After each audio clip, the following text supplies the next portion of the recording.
Another new development is emerging within the Amazon Ads console. You're now able to apply placement modifiers for Amazon B2B business placements. And that's what we're going to be talking about today, what you can expect, what's the impact, who is impacted. Let's dive into it.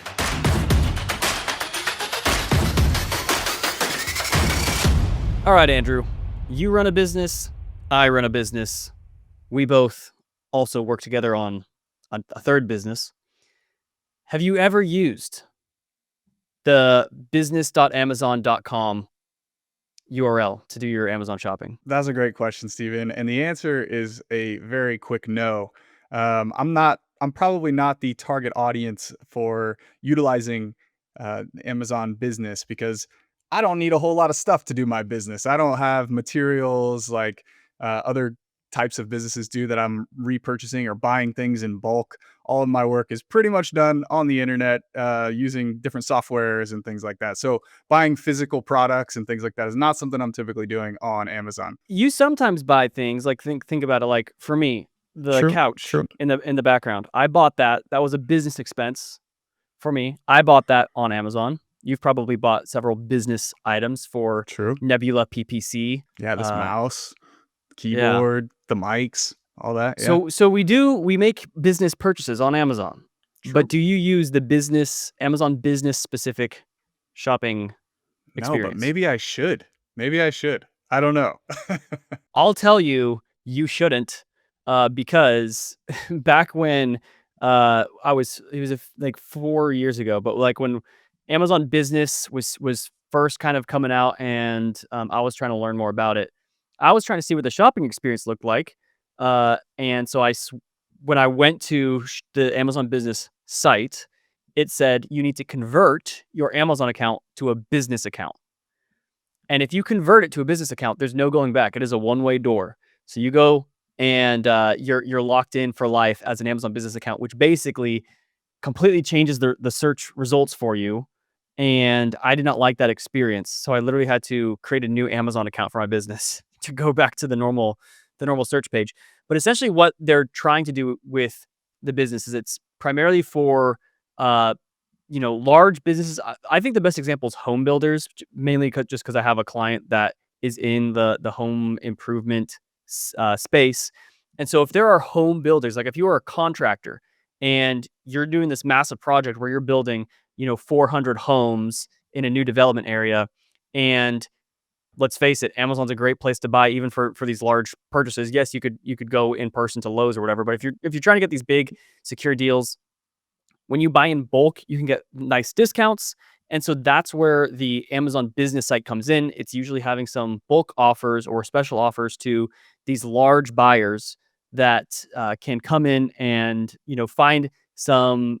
I think just like the curation of the inventory is a little bit more tailored towards these large buyers where the stock is good, the inventory is high, you can get some bulk discounts, those types of things. So yeah, that's the only real example I have seen is with this one brand that gets some good B2B sales. But what about you, Andrew? What have you observed just in terms of, yeah, who's actually on this site? Yeah, yeah, good question. Now, I kind of think of things like janitorial supplies. So if I run like a home cleaning business or something like that where I'm constantly buying a bunch of Clorox and a bunch of Pledge and all these different types of cleaning materials, that'd be something where I might consider having an Amazon business account because I do get, like you said, those bulk discounts. Now, from the seller's point of view and from the seller side of things, you can set up your listing to have specific tiered pricing for businesses looking to buy certain quantities. You can give them a little bit of a discount whenever they're buying things in bulk. So you can set that up on the back end of Seller Central, and that would basically be all you need to do. And that those pricing discounts only show to the people who are signed up with that Amazon business account. But other than that, I think of doctors' offices, maybe like buying gloves and masks and things like that. But other than that, I don't really have a whole lot of examples or a whole lot of clients really that even have a big B2B audience. I was going through and checking some of my accounts and just seeing how much of our spend was actually going towards these business to business placements, and it was rather insignificant for most of them. But I'm sure, and I know there are fringe cases where there are sellers who their a big portion of their audience actually is these other businesses and people coming to Amazon trying to buy things in bulk. Yeah, that is all very well said, Andrew. But the other thing to keep in mind is even with these contractors, janitorial supplies, hospitals, gyms, whatever, I'm not sure how many of them are even aware that the Amazon business opportunity exists. They're probably even businesses are just doing their shopping on the normal Amazon website. So, in terms of figuring out if this is worth it to you, and in a second here we're gonna share our screen. Actually, I'm just gonna go into the screen share right now. So we'll pull this up. All right, so we've got a screen share here. We're showing the last 30, 40-ish days or so. Today's May 1st, which is my birthday, by the way. So Andrew, wish me happy birthday. Dude, I didn't know that. I should know that. Happy birthday. If you guys want me to have a good day, make sure you comment happy birthday in YouTube, even though this episode's going live in a few weeks. But um, looking last week on uh it was on April 24th was when we were recording the episode on off Amazon placements. And I had mentioned that earlier that week I had switched all my campaigns to minimize spend. We went from maximize reach / spend to minimize spend or reach. And let's just look at the impact when I filter down for these 745 campaigns, the off Amazon placements. When I made that change on the 3rd, 24th, it looks like the spend did not change. If anything, it increased. Actually, up here we can just see specifically what's going on with these spend trends. So we don't know yet how to minimize the the off Amazon spend yet because flipping that toggle seems to have no impact. But let's switch over to the Amazon business placements and see what's going on there. So now we have a view that is showing all of our placement data, which, by the way, Andrew, this update went through yesterday. But check this out. We have this nice Excel function where when you select a group of cells, we'll show you the average. So if you're like, oh, how much am I totally spending on non-top of search placements? So you just want to look at rest of search and product pages. Boom. That's pretty nice, huh? So Beautiful. Love that. yeah. Great addition. I'll turn off this comparison for now too, just so we can get a better, just clean this up a little bit. So Amazon business placement. Now this brand that we're screen sharing, we're keeping it anonymous, but like I said, it's in the home improvement sector. So they do have home builders, contractors, sometimes making large purchases from this brand. However, the amount of those sales actually happening on the Amazon business website in terms of our total ad sales, it's like around 1% of our total sales and spend.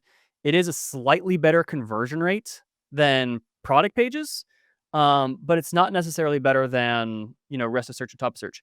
Some other thing that's very important to note is the Amazon business placements are actually included in the top of search, product pages, rest of search. So actually, yeah, when we're seeing this top of search, like all of these placement sales are including Amazon business. So what's happening on Amazon business? If you have a 50% increase for top of search, that is increasing for top of search both on Amazon.com and Amazon business. So it's applying to both. And then if you increase on Amazon business by another 50%, it's additive. So for a business top of search placement, you're now up to a 100% increase for those specific placements. We don't yet see on Amazon business an individual breakout for different placements. So what was the top of search visibility or conversion rate for Amazon business? What was the product pages conversion rate for Amazon business? I could actually be wrong on that. That data might be available in the API. It's not available in the ad console, that's for sure. When you're flipping around to campaigns, you only see the Amazon business placements and then all the rest of the typical placements. I think in the API you actually can get that breakout, but for simplicity, we're not showing it here. We're just showing it the way the ad console shows it, which is just the total overall performance for these Amazon business placements. So, Andrew, any other observations just from these metrics for the last 40 days and what's going on here? Yeah, all good points, really. I mean, that piece about how the placement modifiers stack is super important to know because, if you've got top of search set, you have an audience that you're targeting, and then you also add a modifier to your B2B placements, all of those things are going to add up. So if you've got a base bid of $1 and you've got 100% top of search and 100% on a new to brand audience and then 100% on B2B placements, that's a 300% increase that you're adding to that $1 base bid. So that's super important to understand and know. Now, one thing that's interesting is just that you're not seeing quite the conversion rate discrepancy on Amazon B2B. Amazon actually reported that on average, the Amazon business placements do about 2 to 3 times higher conversion rates than Mm. the traditional placements do. And I was actually looking at my own accounts, and on one of them, we saw about a 46% higher conversion rate on B2B versus the average conversion rate, and then on one of them was actually 59% lower than the average. So I think it just kind of depends. It's a case by case basis, but Amazon reported, 2 to 3 times higher on those B2B placements, and I think that's probably just because the better pricing. It's a very specific audience that's shopping there. So perhaps you do see higher conversion rates there, and there is justification for adding some placement mods to ensure that you're showing up and really competitive whenever people are searching on that B2B site. Yeah. Something else that is probably more so conversion rates. What's going to happen with conversion rates? I think is really up in the air. Depends on many factors, right? I think part of it's going to be how many other brands have compelling B2B offers. If you're really the only one that offers these big bulky buys, like let's just say you're selling. I mean, this is probably a really bad example, but let's say you're selling like a protein powder and you sell it by, normally people are buying like a 1 pound bag, maybe a 5 pound bag, but you're selling like 50 pound bags, right? Because this is going to be going into some massive, it's going to I don't know, a massive chain that makes protein smoothies, and that's what they're known for, something like that. This is a very bad example, not realistic. But well, I guess because where that example is coming from is I was working with a matcha brand at one point, and they did have like this massive bag of culinary grade matcha. That was primarily their primary target audience was kitchens and drink making folks who are trying to buy in bulk. So in those scenarios, if you're like the only brand that really has that offer and everyone else on like the business site is just selling, they're just on the business site by default. You can't choose like if you want to be on business or not. I think Amazon is just, using some kind of computer that's just deciding what seems relevant to those brands. So bigger items, bulkier items automatically are listed there. But if you're the only one with a compelling bulk offer, you're going to have less competition there, which is likely going to mean larger conversion rates. For this brand that I'm working with right now, there's nothing really. Their products are higher AOV, as you can see here. Like they're averaging like $150 AOVs. So they're already like bigger products because this is an item that is going in the home. And so already like all of the competitors are also going to be on this website. What we do see though, so the conversion rates don't really increase because I don't think we have a lot of a unique offer that sets us apart from other brands that are probably appearing there. However, what we do see is the average order value increases. We could also probably look at like the number of units per order. And yeah, I mean, units per order, we have I think a slightly higher number of units per order compared to average. So that's going to be essentially increasing the average order value, which could warrant larger CPCs and some bigger pushes if you've got room to grow there. But the biggest metric that we always look at, of course, is the revenue per click, because that is a combination of both average order value and conversion rate. Both of those are the most important metrics to figure out how much can you afford on these bids. And the top of search placement continues to be the most important placement in terms of highest conversion rate and highest RPC, even though the AOV is average, but that really high conversion rate is increasing our revenue per click quite a bit. That placement is including some Amazon business placements, but it's safe to say that this is mostly non-business placements just because the total business placements overall is a fraction of our spend. And we can also, so here's a fun fact. If you're trying to figure out, okay, well, how do we know if these Amazon business placements, just by looking at this, if they mostly came from top search or whatever, you can use the click-through rate as a close proxy for where most of those clicks are coming from. You can see that we have varying click-through rates here. So this one's landing at about 1%, which is pretty close to the average for the entire account, which is 1.3%. So this is probably the placements that we're getting on Amazon Business is a very similar mix to what we're getting just on the normal Amazon site. So a little bit of a blend of everything, which for us is uh, yeah, let's pull over clicks column here as well. Yeah, most of those clicks for us are happening at rest of search, good bump at top of search, and etc. So those are just kind of my observations as I'm like analyzing this kind of in in real time with all you guys. But Andrew, do you have any? I'm just going to kind of jump into some applications and strategies, unless if you have anything else to add here.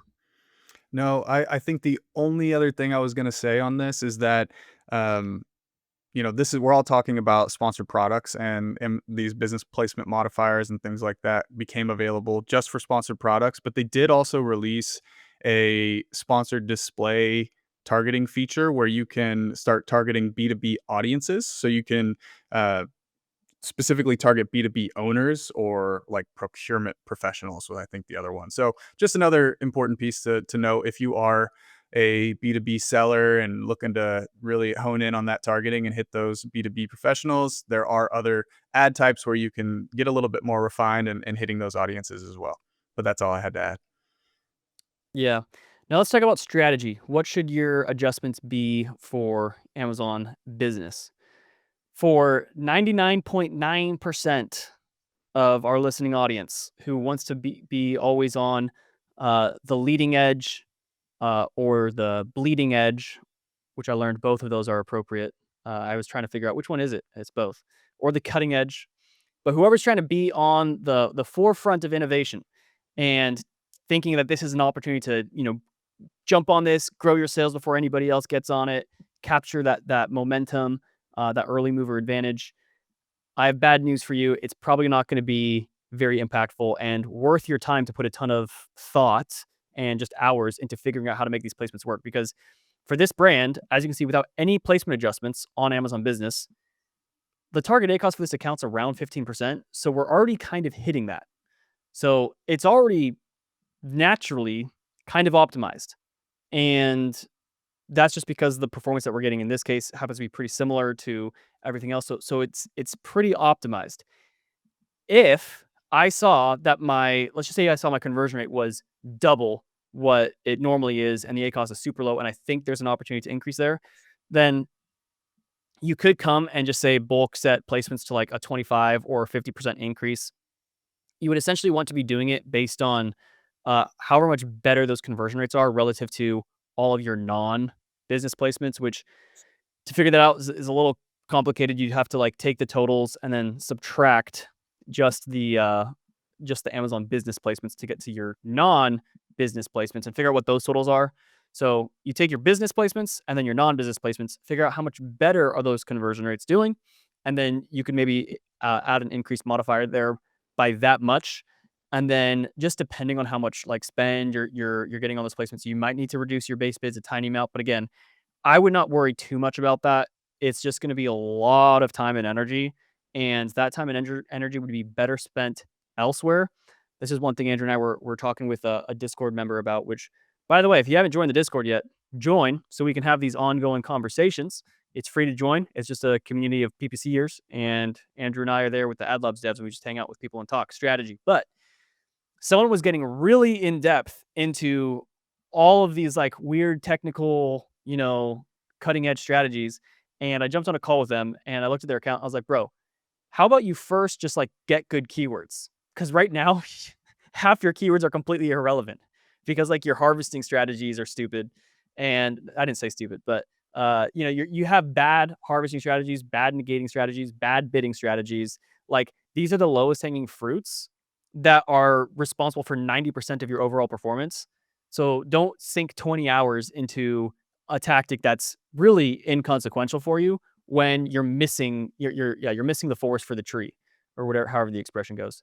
So yeah, and you can't downbid these placements. So if you see that Amazon Business is greatly underperforming and you want to downbid that placement, That's unfortunately just not possible.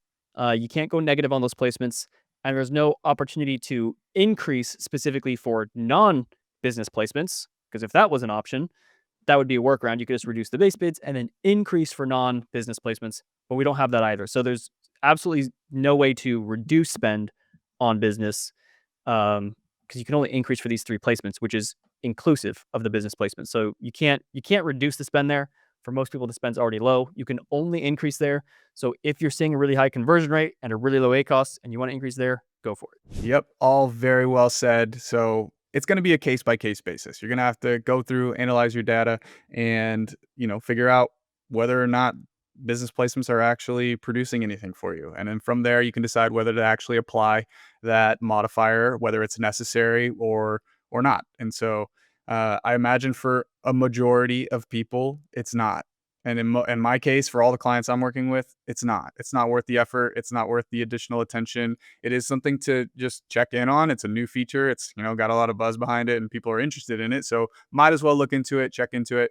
But otherwise, put your time elsewhere. Focus on those core drivers of performance and what's actually going to have a bigger impact on your business, like Steven was talking about, your bid management, keyword harvesting, campaign structure. All of these things are going to yield a much higher upside whenever you put a lot more of attention into them than divesting that attention into business placements. Absolutely. So let us know if you guys have questions. Drop those comments below. Also, let us know topic requests. We are running out of ideas here. So you either need to give us a good idea for another episode, or we're just going to stop producing episodes because we don't know what else to talk about. But next week is episode 100 of that Amazon Ads podcast. We have a very special episode for you guys with a special guest. So make sure you subscribe so you don't miss it. And we'll see you guys next time.